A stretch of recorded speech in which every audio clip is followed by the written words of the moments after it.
Assalamualaikum warahmatullahi wabarakatuh. Marhaban ya Ramadan. Sahabat yang dirahmati Allah, pernahkah engkau berdiri di tengah keramaian namun dunia seolah-olah sedang membisu?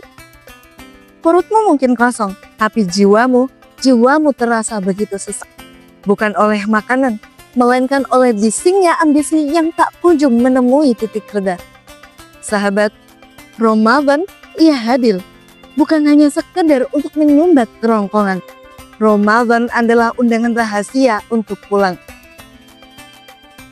Kita adalah musafir yang terlalu jauh berkelana, menempuh ribuan kilometer ego hingga kita lupa jalan pulang menuju tempat yang paling suci. Sahabat, Tuhan tidak sedang menyiksamu dengan dahaga yang mencekak. Ia hanya ingin engkau berhenti sejenak dari hiruk-pikuk dunia yang tak pernah merasa cukup. Dan di saat tubuhmu melemah karena rasa lapar, di saat itulah seharusnya egomu meluruh.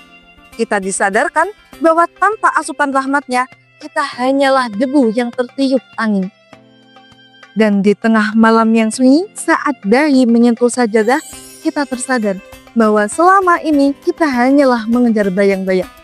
Dan sekarang inilah saatnya kita membasuh debu kesombongan dengan air wudhu yang sejuk. Kita menjahit kembali kepingan hati yang patah dengan benang-benang cahaya dari ayat suci.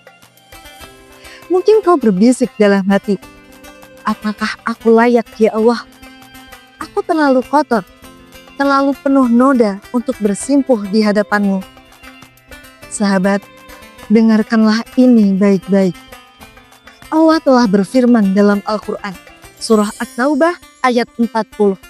La tahzan innallaha ma'ana. Janganlah kalian bersedih, karena sesungguhnya Allah bersama kami. Langit Ramadan tidak akan tertutup bagi mereka yang datang dengan tangan gemetar karena dosa. Tuhan tidak melihatmu sebagai rongsokan yang tak berguna. Jika dunia menghakimimu sebagai gagal, jika manusia menilaimu tak berharga, maka ingatlah, Allah hanya butuh kejujuranmu, bukan kesempurnaanmu. Maka dari itu, di bulan yang suci ini, mari kita berhenti menjadi asing bagi diri sendiri. Pulanglah, temui Tuhanmu. Temui jati dirimu dalam setiap hening doa-doamu. Jangan hanya biarkan bibirmu yang berpuasa, tapi juga biarkan mulutmu berpuasa.